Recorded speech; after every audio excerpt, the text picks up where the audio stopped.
뛰어난 용병술과 계책으로 항우를 죽이고 유방에게 천하를 선물한 한신은 없어서는 안 될 정말 큰 역할을 하긴 했지만 뒤에서 더욱 중요한 역할을 한 인물이 있죠. 바로 한나라가 세워지고 나서 1등 공신으로 책봉된 소아입니다. 소아는 전쟁에서 가장 중요한 보급을 담당했었는데요. 끊임없이 병사들과 군수물자 그리고 식량을 보내줬던 덕에 마침내 유방이 천하를 통일할 수 있었던 것이죠. 자칫 잘못했다간 군대의 전멸을 야기할 수도 있을 만큼 중요한 것이 보급이다 보니 웬만큼 뛰어난 인물이 아닌 이상 보급은 굉장히 어려운 임무이기도 합니다. 청나라가 명나라를 멸망시키고 대륙을 평정하는 데 있어서 보급과 물자의 확보 등 그 어려운 일을 해낸 특등공신이라 할 수 있는 인물이 청나라에도 한 명 있는데요. 그는 바로 타타라 인굴다이라는 인물입니다. 청나라 2대 황제 홍타이지는 인굴다이를 두고 모든 업무에 능하고 명쾌히 처리하여 짐을 매우 기쁘게 한다. 나머지 신하들은 그의 일처리 솜씨에 미치지 못한다 라고 극찬했을 정도였죠. 이 인물은 한국에서는 용골대라는 이름으로 많이 알려져 있으며 병자호란 당시 남한산성으로 피신한 인조에게 항복을 받아낸 인물로 알려져 있기도 한데요. 오늘은 이 인굴다이, 용골대에 대한 이야기를 해볼까 합니다. 그는 만주족의 타타라 집안에서 태어났는데 할아버지가 누르하치에게 귀순하면서 자신도 8기 중 정백기에 속하게 되었죠. 어릴 적부터 남달리 총명하고 용맹했던 용골대는 누르하치와 함께 수많은 전장을 누비고 다니다 보니 니루이어전까지 빠르게 승진할 수 있었습니다. 1616년 누르하치를 따라 태링시를 공격했을 때도 참전해 수많은 명나라와 몽골 장수들을 죽여 공을 세웠고 사르우 전투 이후 후금이 패권을 차지하고 나서 1621년 묵던 전투 때에도 참전해 큰 공을 세워 참장까지 오르게 되었죠. 그리고 나서도 뛰어난 능력을 유감없이 발휘해 나중에는 죽을 죄를 지어도 한 번은 면제받을 수 있는 특권까지 받을 정도였습니다. 한편 광해군이 조선의 왕이었을 때는 중리배교 정책으로 후금과 큰 마찰이 없었지만 1623년 인조반정의 성공에 인조가 왕위에 오르고 나서는 후금과의 관계를 끊어버렸죠. 그러자 홍타이지는 명나라를 치기 위해서는 배후에 있는 조선을 먼저 손봐놔야겠다 생각하고 정묘호란을 일으켰습니다. 이때 홍타이지 생각은 1차 고려거란 전쟁과 마찬가지로 전쟁을 오래 끌 생각 없이 적당히 화친을 맺고 빠져서 명나라와의 전면전을 하려고 생각하고 있었죠. 그렇게 후금은 조선의 성을 하나를 함락시킬 때마다 사신을 보내 강화를 요청했고 결국 양국은 형제국이 되면서 강화를 맺게 됩니다. 이때 용골대는 형제의 맹약을 맺기 위해 조선에 파견되었죠. 그리고 용골대는 이때부터 외교관으로서 뻔질나게 조선과 후금 사이를 왔다 갔다 하게 됩니다. 후금은 당시 명나라와의 전쟁으로 인해 막대한 양의 물자가 계속해서 필요했는데 이 물자 부족 문제를 해결하기 위해 용골대는 조선에 파견되어 양국의 무역 문제를 해결하는 데 큰 공을 세웠으며 후금에 필요한 식량과 전쟁 물자를 공급하는 데에도 막대한 기여를 할 수 있었죠. 뿐만 아니라 산해관을 뚫을 수 없었던 홍타이지는 위로 빙도라가 명나라의 북쪽을 공격한 적이 있는데 이때는 장군으로서 참전한 용골대는 한 성에 머물면서 고작 800명의 병력으로 명나라 군의 대대적인 공격을 막아내기까지 했고 심지어 반격을 가할 수 있었을 정도로 군사적 재능도 뛰어났습니다. 이후 홍타이지의 신임을 얻게 된 용골대는 호부승정으로 임명되어 청나라의 재정과 물자에 대한 일을 하는 중책을 맡게 되는데요. 1632년 4월 홍타이지가 내몽골의 차하르 부족을 정벌하러 떠났을 때 묵던에서 내몽골까지 무사히 군량을 운송하는 공을 세웠으며 이를 위해 여러 번 조선을 드나들며 식량과 무역을 요구하기도 했죠. 그렇게 홍타이지로부터 무한신임을 받게 된 용골대는 조선과의 협상에 있어서 정권을 부여받았고 이후 무역상들을 직접 데리고 조선으로 가 무역을 하기도 하고 변경 호시를 열어 후금은 조선에서 대량의 물자를 얻을 수 있었습니다. 그렇게 후금의 변경 병사들의 식량 문제도 해결되었으며 남는 물자는 몽골에서 말과 교환해 강력한 후금의 기병과 군대가 만들어지는데 큰 기여를 하기까지 했죠. 1636년 2월 홍타이지는 국호를 대청으로 바꾸고 황제의 칭호를 쓰기 시작하는데요. 그리고 용골대에게 이제 명나라는 버리고 청나라와 홍타이지를 황제로 섬기라는 서신을 가지고 조선의 사신으로 다녀오라는 명을 내리게 되었죠. 하지만 당시 조선에서는 주전파가 득세해 청나라 오랑캐의 사신을 죽이고 서신을 불태워버리자라며 청나라를 강하게 배척하려는 모습을 보였던 것입니다. 이후 한양에 도착한 용골대는 계속해서 감시를 받았고 무기를 든 병사들이 용골대가 머무는 관사를 지켜보고 있었다고 하죠. 심지어 인조는 용골대를 만나주지도 않았고 서신도 받지 않은 채 청나라 사신단을 개무시하고 있었습니다. 상황이 이상하게 돌아가고 있다는 걸 느낀 용골대는 전체 사신단을 이끌고 말을 훔쳐 도망쳐버렸죠. 가는 도중에 평안도 가도에 주둔하고 있던 명나라 병사들이 용골대의 앞을 막았었지만 그는 가차없이 이를 뚫고 청나라로 돌아갔습니다. 그리고 그가 겪은 모든 일을 홍타이지에게 보고했고 1636년 12월 마침내 병자호란이 발발하게 되었죠. 인조는 남한산성으로 급히 몸을 피했지만 얼마 안 가 청나라에 항복하면서 삼전도에서 굴욕을 당하게 됩니다. 이때 용골대는 부대를 이끄는 지휘관으로서 참전에 군사적인 공세를 하면서 정치 공세도 함께 펼치며 조선을 압박했고 청나라와 조선 사이를 오가며 협상을 성사시키는 데 힘썼죠. 그렇게 결국 조선은 명나라와의 관계를 끊기로 하고 청나라와 조선은 군신 관계를 맺기로 하는데요. 최명길은 용골대에게 찾아가 항복의 의식을 치를 때 골룡포를 입게 해줄 것과 300우 고두레 말고 절을 하는 것으로 바꿔달라고 요청했지만 용골대는 인조는 죄인이라고 말하며 아무것도 허락해주지 않았다고 하죠. 이후 용골대는 명나라 정벌에 참전하게 됩니다. 1641년 8월 명나라의 홍승주가 이끄는 13만 명의 대군과 벌인 전투인 송산전투에 참전했던 것이죠. 이때 홍타이지도 친히 전선에 나와 직접 지휘를 할 정도로 중요한 전투였습니다. 당시 홍타이지는 명나라와 신속하게 결전을 벌이려고 했는데 용골대는 명나라군을 포위한 채 기다렸다가 명군의 식량이 떨어지고 사기도 떨어지면 그때 승부를 보자고 건의했던 것이죠. 이에 홍타이지는 그의 의견을 받아들였고 결국 홍승주의 부장이던 하승덕이 청나라에 항복하면서 송산전투를 승리로 이끌 수 있었습니다. 송산전투 이후로 명나라는 다시 대군을 모집할 능력을 상실해버렸고 그로부터 2년 후 이자성의 반란군에 의해 멸망하고 말았죠. 그리고 홍타이지는 황실에 대한 충성과 공로를 인정해 용골대의 부하 중 100명까지 인삼을 채굴할 수 있는 허가를 내렸는데 이는 수많은 공신들 중에서도 허가받은 인원이 두 번째로 많았다고 합니다. 그런 파격 대우를 받았을 만큼 용골대는 홍타이지의 총애를 받았죠. 이후 홍타이지가 죽고 권력을 잡은 섭정왕 도르곤도 용골대의 능력을 인정해 계속해서 중요한 임무를 맡겼는데요. 이후 용골대는 전쟁으로 황폐해진 토지를 다시 정비해 농업과 잠업의 발전에 힘썼고 만주족 귀족들이 강제로 한족들을 노비로 삼거나 재산을 빼앗는 등의 행위를 금지시키는 등 한족들의 반발을 무마시키고 청나라의 통치를 강화하는 데 필요한 정책들을 펼쳐나갔죠. 그리고 얼마 후인 1648년 2월 24일 병에 걸려 세상을 떠나고 말았습니다. 여담으로 그가 죽기 2년 전인 1646년 민해빈강씨가 세상을 떠났다는 소식을 들은 용골대는 소현세자의 아들들을 데려와서 키우고 싶다고 인조에게 말했다고 하죠. 소현세자가 심양의 볼모로 잡혀있을 때 그를 존경하고 호감을 느꼈기 때문에 부모를 잃은 아이들을 안타까운 마음에 데려가고 싶다고 말했다고 하는데 어떤 사람들은 말이 안 된다며 용골대에게는 숨은 의도가 있었을 것이라고 추측하기도 합니다. 어쨌든 인조는 셋 중에 2명은 이미 죽었다고 거짓말을 해서 이 일을 무마시켰다고 하죠. 여진족이라는 이미지는 사나운 맹수 같은 사람들이며 짐승의 가죽을 덮어쓰고 다니는 오랑캐의 모습이 상상이 되는데요. 용골대는 TV나 드라마에서 보여주는 못돼 처먹은 청나라 사신인 모습과는 달리 실제로는 굉장히 예의 바른 젠틀한 모습을 많이 보여줬다고 하죠.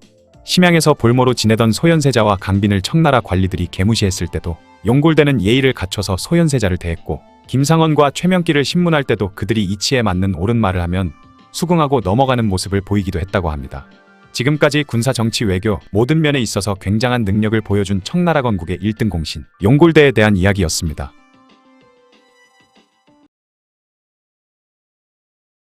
강건성세의 마지막을 장식한 걸륭제는 즉위 초반에는 훌륭한 정치를 했지만 나이가 들면서 판단력이 흐려지고 점점 느슨해지고 있었습니다. 그리고 자신이 가장 총애했던 총신 니오후루 허션이라는 인물에게 정치를 거의 맡기다시피 해버렸죠. 그때부터 청나라는 점점 무너져 내리기 시작했던 것입니다. 오늘은 청나라의 몰락을 가져오는데 엄청난 영향을 끼쳤던 인물 니오후루 허션에 대한 이야기를 해볼까 합니다. 허션은 한국에서는 유오록 화신이라고 부르기도 하는데요. 그의 집안은 정홍기 출신으로 대대로 관리를 해오던 집안이었죠. 허션은 1750년 북경에서 태어났지만 그가 어릴 적 부모를 여의고 순탄치 않은 어린 시절을 보냈는데 어린 시절 내내 가난이 그림자처럼 그의 뒤를 따라다녔고 온갖 멸시와 천대를 받으며 자랐던 것입니다. 그리고 돈과 권력 앞에서 무릎을 꿇던 비겁한 스승의 모습을 보았고 권력가의 자제들에게 온갖 괴롭힘을 당했던 허션은 그때부터 돈과 권력의 중요성을 깨닫기 시작했던 것이죠.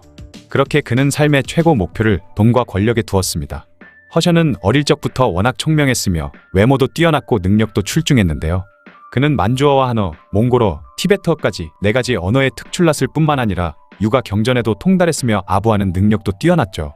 하지만 똑똑했던 그도 여러 번의 과거 시험을 치렀지만 번번이 낙방하자 결국 과거를 포기하고 잘생긴 사람만 들어갈 수 있는 황실 의장대에 들어가게 되었습니다. 그리고 이후 금군의 3등 시위가 되어 걸륭제를 호위하게 되었죠. 걸륭제를 호위하던 어느 날 걸륭제가 시위들에게 논어에 대한 질문을 한 적이 있는데요. 아무도 대답을 못하고 우물쭈물할 때 그에 대한 대답을 허션이 술술하자 그렇게 허션의 영특한 모습은 걸륭제의 눈에 띄게 되었고 인물도 훤칠하게 잘생겼다 보니 이후 걸륭제의 총애를 받기 시작해 초고속 승진을 하게 됩니다. 그리고 시간이 지난 어느 날 걸륭제가 맹자를 읽고 있을 때였죠. 날이 저물면서 글씨가 잘 보이지 않자 걸륭제는 허션에게 등불을 좀 밝히라고 했습니다. 그때 허션은 걸륭제에게 어느 부분을 읽고 있었냐고 물었는데 걸륭제의 대답이 나오자마자 어두워서 읽지 못한 부분을 허션이 한 글자도 빠짐없이 술술 말해주었고 그러자 걸륭제도 그의 총명함에 반해 더욱 그를 예뻐했던 것이죠. 걸륭제의 총애를 등에 업은 허션은 1776년 27세의 어린 나이에 호부신랑이 되었고 그 이후에도 걸륭제가 시킨 관리들의 부패척결 임무를 말끔하게 처리하면서 더욱 신임을 받기 시작했으며 훗날 지방 관리들의 부패를 없앨 수 있는 정책을 걸륭제에게 올렸는데 이를 본 걸륭제가 그를 극찬하면서 마침내 그는 32살의 어린 나이에 호부상서에 제수되어 청나라 국가재정을 총괄하는 직책을 맡게 되었죠. 이때만 해도 허션은 탐관오리가 아니라 걸륭제 치세를 이끌어 나간 3대 명신으로 모두에게 인정받고 있었습니다. 하지만 그는 점점 흑화하기 시작해 돈독이 올랐는지 온갖 방법을 동원해 재산 불리기에 급급했죠. 그런 그의 악행을 막기에는 걸륭제가 이미 나이가 들면서 신하들의 간언을 멀리하고 자신을 외적들과 10번 싸워 10번을 모두 이긴 십전노인이라고 칭하는 등 젊었을 적 총기는 이미 다 사라지고 없었던 것입니다. 이를 잘 알았던 허션은 걸륭제에게 강희제와 옹정제보다 더욱 위대한 황제라며 계속해서 아부했고 심지어 걸륭제의 어머니가 죽자 허션은 자신의 어머니를 잃은 듯이 더욱 통곡하면서 걸륭제의 환심을 샀죠. 또한 걸륭제는 할아버지 강희제를 따라한다며 여러 번의 순행을 떠나게 되는데요. 문제는 강희제와는 다르게 순행을 할 때마다 막대한 국고를 낭비했는데 매일 호화스럽고 사치스러운 연애를 베풀었던 것이죠. 그러다 보니 걸륭제가 순행을 하는 지역에는 걸륭제를 맞이하기 위해 엄청난 돈이 들었으며 이 돈은 결국 가난한 백성들을 쥐어짜서 나온 돈이었기에 그 폐해가 막심했던 것입니다. 이 일로 인해 걸륭제와 신하들이 잦은 마찰을 빚게 되었는데 이에 허션은 걸륭제가 계속해서 신나게 놀 수 있도록 의제은이라는 것을 만들었죠. 이는 관리가 죄를 지었을 때 자신에게 돈을 바치면 금액에 따라 죄를 처벌하지 않았던 것입니다. 그러자 부패한 관리들은 아무리 자신이 백성들의 고열을 쥐어짜며 사익을 취하다 걸려도 돈만 내면 사면 되었기 때문에 쌍수를 들고 환영했죠. 거기다가 이 돈은 세금이 아니었기 때문에 허션이 마음만 먹으면 얼마든지 마음대로 꺼냈을 수 있는 돈이었습니다. 돈을 내고 죄를 사면받은 관리들은 언제든 다시 백성들에게 돈을 뜯으면 되었기 때문에 이 의제은은 얼른 백성들의 고열을 쥐어짜라고 등 떠미는 격이었죠. 그렇게 걸륭제의 더욱 많은 사랑을 받아 허션은 계속해서 승진에 승진을 거듭해 나중에는 수석 군기대신이 되어 조정의 영수로서 막강한 영향력을 지니게 되었습니다. 거기다가 허션의 아들이 걸륭제의 막내딸과 결혼을 하고 사돈지간을 맺게 되자 허션의 권력은 하늘을 찌르게 되었죠. 심지어 노년에 접어든 걸륭제는 통치의 대부분을 허션에게 맡긴 상태였고 이미 판단력이 많이 흐려져 허션에게 무차별적인 총애를 주다 보니 둘이 동성애를 하는 것이 아닌가 하는 말까지 나돌 정도였습니다. 허션은 점점 더 재물을 모으는데 집착하기 시작했는데 뇌물수수, 매관매직은 기본에다가 각종 이권에 개입해 엄청난 돈을 벌었으며 수단과 방법을 가리지 않고 재물을 긁어 모았죠. 허션은 각지에서 올라오는 1등급 진상품을 빼돌려 자신의 집으로 보내고 걸륭제에게는 더 낮은 등급을 바쳤다고 합니다. 허션이 매관매직을 하고 번 돈은 걸륭제의 유흥비로 쓰이거나 예술품을 구매할 때 비용으로 썼다고 하는데 그래서인지 허션이 매관매직을 하고 있다는 걸 걸륭제가 알고 있었지만 묵인해줬다는 의심을 받고 있기도 하죠. 걸륭제도 말년에는 재산을 불리는데 집착하면서 자신의 생일 때 황금 불상 1만 개를 받기도 했다고 합니다. 또한 영국의 동인도 회사와 밀무역을 하면서 엄청난 돈을 벌어들였는데 당시 청나라와 무역을 하던 유럽인들은 허션에게 뇌물을 바치지 않으면 안 되었기 때문에 그에게 뇌물을 바치기 위해 언제나 허션의 집 앞은 문전성시를 이루었다고 하죠. 그러자 여러 선비들이 허션의 전행을 비난하고 고발하는 상소문을 올렸지만 이미 허션이 대부분의 정모를 보고 있었기 때문에 중간에서 걸륭제가 보지 못하도록 빼돌렸고 자신을 비난한 자들을 역적으로 몰아 전부 제거해버렸습니다. 1790년 걸륭제의 80세 생일을 축하하러 간 조선의 사신 황인정과 서호수는 귀국 후 정조에게 황제가 정정하긴 한데 허션을 총애하여 그의 권세가 지나치게 강력해 백성들이 답답해하고 있다 라고 전했다고 합니다. 또한 이후 영국의 외교관으로 왔던 조지 맥카트니는 수많은 청나라 사람들이 몰래 허션을 두 번째 황제라고 칭하고 있다 라고 했을 정도로 허션은 걸륭제 못지않은 권력을 휘두르고 있었던 것이죠. 게다가 맥카트니를 접대한 것도 허션이었고 영국이 내민 통상 요구를 거절하는 것을 결정한 것도 허션이었습니다. 그 정도로 권력의 정점에 있던 허션은 1799년 걸륭제가 세상을 떠나고 나서부터 쇠락의 길로 접어들게 되는데요. 언제나 허션을 비호해주던 걸륭제가 죽자 신하들이 들고 일어서 허션을 탄핵하고 그의 비리를 고발하는 상소문을 가경제에게 올렸고 그렇게 상상을 초월하는 그의 온갖 비리가 모두 밝혀지게 된 것이죠. 그 사실을 알게 된 가경제는 분노하며 20가지 죄목을 들어 그와 더불어 가족들까지 모조리 체포했고 가산을 모두 몰수해버렸죠. 그리고 그를 능지처참에 처하려 했지만 허션의 아들과 결혼했던 이복루이 고륜화효 공주가 간곡히 부탁하자 형을 감면해 스스로 자진하라는 명령을 내렸죠. 그렇게 허션은 걸륭제가 죽고 나서 보름 후인 1799년 2월 22일 48세의 나이로 스스로 목을 매 세상을 떠나게 되었습니다. 그가 죽고 나서 환수된 그의 재산 규모를 보고 가경제는 물론 신하들이 모두 깜짝 놀랐다고 하는데요. 당시 몰수한 허션의 재산은 약 9억 량으로 청나라의 매년 세수입이 7천만 량 정도 되었으니 12년이 넘는 기간 동안의 세금 수입과 맞먹는 액수였던 것이죠. 그가 착복한 재산을 포브스에서 기사로 다룬 적이 있는데 화신의 재산을 약 1320억 달러로 추산했고 이를 단순히 지금 원화로 바꾸면 약 176조 원에 달한다고 합니다. 이는 지금의 전 세계 부자 순위에도 들 수 있을 정도인데 1700년대 후반에 이 정도 재산을 가졌으면 허션이 당시 전 세계 최고의 부자라 해도 납득이 가는 수준이죠.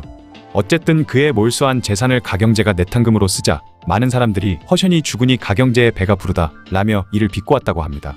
허션에 의해 타락한 청나라는 이후 아편전쟁을 비롯한 여러 전쟁에서 온갖 나라에 얻어터지는 원인이 되었고 이때부터 청나라의 몰락은 시작되었다고 하죠. 젊었을 때는 뛰어난 능력으로 걸륭제를 도와 나라의 부흥을 꾀했지만 나이가 들면서 점점 흑화되어 중국 역사상 가장 부패한 신하로 이름을 올리게 된 니오후로 허션에 대한 이야기였습니다. 이홍장은 청나라 말기의 한족계 거물급 정치가로 나라를 부강하게 만들기 위해 양무운동 등을 주도한 인물이었습니다. 하지만 비록 이홍장이 한나라의 재상이라는 위치에 있을 만한 능력도 있었고 청나라를 개혁할 의지와 비전도 충분히 갖추고 있기는 했지만 청나라의 상황이 너무나도 개판이었던 것이 그에게는 큰 불운이었죠. 그 당시 청나라는 군대와 경제, 외교 등 모든 것이 엉망이었기 때문에 이홍장과 몇 명이 아무리 노력해도 도저히 해결이 되지 못했던 것인데요. 오늘은 서태후의 시대의 청나라의 실질적인 지배자라 불리기도 했지만 시대를 잘못 타고나면서 불운한 결과를 맞았다고 평가받는 이홍장의 삶에 대해 자세히 알아보겠습니다. 이홍장은 중국 안의성 허페이 출신의 한족으로 개혁가이자 유학자인 증국번의 직계제자였다고 하죠. 1847년 과거시험에서 높은 점수를 받은 그는 한림원으로 입학할 기회를 얻었습니다. 그런데 1850년 태평천국의 난이 일어나자 이홍장은 문관 출신임에도 태평천국 진압에서 매우 뛰어난 기량을 보여주면서 군벌이 되어 청나라의 실권을 장악하기 시작했죠. 이후 서태후의 전폭적인 지지 아래 아시아 최초의 근대화 운동인 양무운동을 전면에서 주도하면서 막대한 예산을 들여 독일, 영국 등으로부터 대량의 철갑함과 순양함, 어뢰정 등을 구입하면서 당대 아시아 최강이라는 북양함대를 만들습니다. 하지만 청나라의 군사력이 청일전쟁에서 무참히 무너지면서 정치적인 영향력을 잃어버리고 자리에서 쫓겨나게 되는데요. 다만 이건 마냥 이홍장의 잘못이라고 보기는 애매한 것이 당시 서구문물의 수입을 과하게 한 탓에 청의 경제가 붕괴 조짐을 보이자 어쩔 수 없이 경제를 회복시키기 위해서 군사력 강화를 중단할 수밖에 없었는데 하필 그 시점에 청일전쟁이 터진 것이 이홍장과 청나라에게는 불행이었죠. 하여튼 청일전쟁을 정리하기 위한 시모노세키 조약 체결 과정에서 일본은 청나라 측 대표가 이홍장이 아니면 전후협상을 하지 않겠다는 태도를 보였다고 합니다. 일본에서는 이홍장만이 조약을 실제로 이행할 권한을 가졌다고 보았기 때문인데요. 때문에 이홍장은 당시 72세의 늙은 몸을 이끌고 시모노세키 조약에 갔는데 일본의 극우파인 고야마 로쿠노스케에게 저격을 당하면서 총알이 얼굴에 박히는 수모를 당했다고 하죠. 하지만 그럼에도 불구하고 이홍장은 다음날 얼굴에 붕대를 감고 협상장에 나서는 위엄을 보여주었고 결국 이홍장이 일본에서 당한 테러로 인해 국제 여론이 악화될 것을 두려워한 일본인들은 3억량의 배상금을 2억량으로 줄이고 당초 텐진 지역을 내어달라는 요구에서 타이완을 내주는 것으로 대신하는 합의까지 해주었습니다. 그렇게 이홍장은 청나라 중앙정부의 1년치 총수입을 뛰어넘는 엄청난 액수의 돈을 아끼게 해주는 공을 세웠죠. 이후 이홍장은 일시적으로 다시 정계에 기용되기도 했지만 변법자강운동이 일어났을 당시 급진파 세력들이 개혁파 중에선 온건파에 가깝던 이홍장이 서태후와 연합할 것을 걱정하며 그를 멀리하면서 결국 이홍장은 다시 보잘것없는 관직으로 밀려나게 됩니다. 그리고 다시는 재개하지 못한 채 신축조약으로 청나라가 사실상 반식민지화가 된 지 2달이 지난 1901년 11월에 78세의 나이로 세상을 떠나게 되죠. 이홍장이 과거시험 출신이라서 그가 고리타분한 성격을 가졌을 거라 생각하기 쉽지만 오히려 이홍장은 국제정세에 밝았으며 앞을 내다보는 눈도 뛰어났습니다. 1870년대 청나라 조정을 둘로 갈라놓았던 세방해방 논쟁에서 이홍장은 영국, 좌종당은 러시아를 잠재적인 적대국으로 삼을 것을 주장했죠. 두 나라 모두 야금야금 중국의 이권이나 영토를 삼키고 있었는데 이홍장은 해양 세력인 영국이 중국에 더 위험하다고 본 것인데요. 때문에 이홍장은 걸륭제 시절 청나라가 손에 넣었지만 툭하면 반란이 일어나고 대부분의 지역이 사막에 불과한 신장 지역을 러시아에 팔고 그 돈으로 영국을 몰아낼 함대를 육성하자고 주장했죠. 다만 문제는 청나라가 제대로 된 근대 국가가 아니었다는 점이었습니다. 그랬기 때문에 근대적 문물을 제대로 다룰 줄 몰랐던 그들은 많은 실수를 저질렀는데 청일전쟁 때만 해도 당시 청나라군의 무기는 일본군의 무기보다 대체로 성능이 뛰어났으며 함선의 총 숫자만 보더라도 일본 해군의 2배나 되었다고 하죠. 게다가 일본 해군에는 없는 7,000톤급 전함 2척도 북양함대에 존재했기에 일본 해군과 대등하게 교전할 수 있을 정도였다고 합니다. 때문에 정상적으로 함대를 운용하기만 했다면 청나라가 충분히 이길 수 있는 전쟁이었다고 하죠. 하지만 정작 그 좋은 무기와 함선을 써먹어야 하는 청나라의 지휘관들이 그때까지도 명나라 시대를 벗어나지 못하던 형편없는 수준이었기 때문에 서양 교관들이 아무리 청군을 훈련시켜도 달라지는 것은 없었고 결국 일본군에게 참패하고 말았던 것인데요.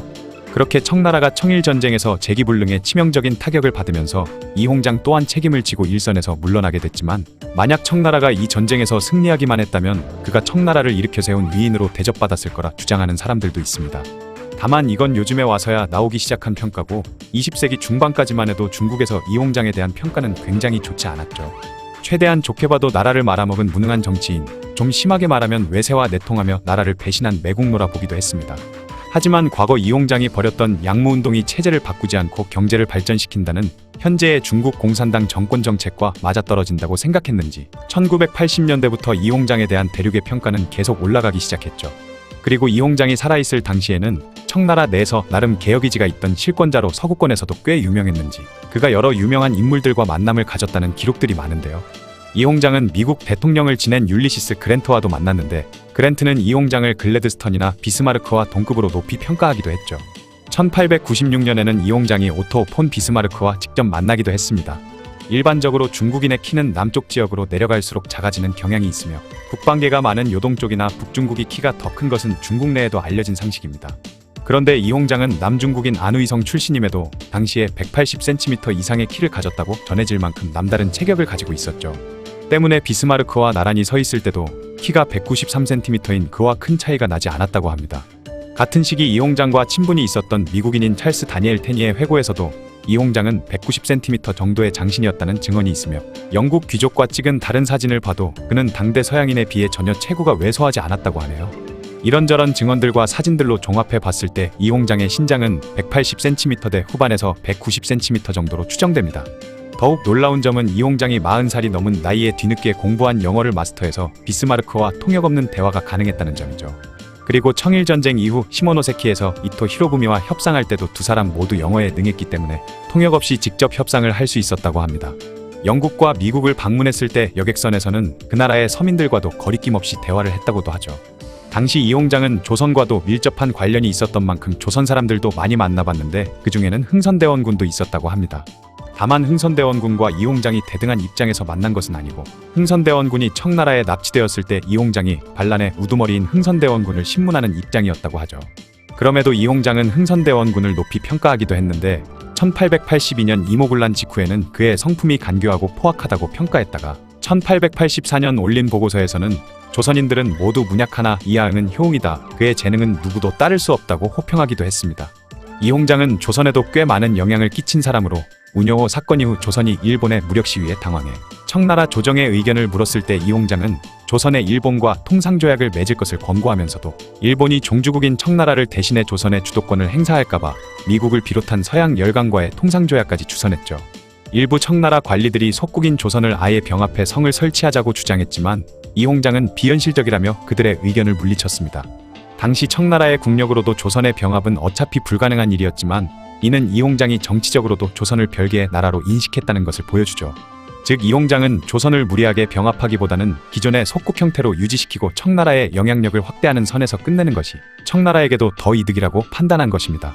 역사상 중국의 통일 왕조들은 한나라와 당나라처럼 한반도 일부를 직접 지배하려고 한 경우도 있기는 했지만, 그 이후로는 조공관계를 맺고 삼국으로 군림하는 정도에 만족했지 아예 한반도 전체를 집어삼키려고 하지는 않았죠. 강희제 시절에도 대만을 복속하면서 조선까지 노리자는 이야기가 나왔지만, 강희제는 조선이 중국과는 풍속이 다르다며 병합의 대상이 아니라고 했습니다.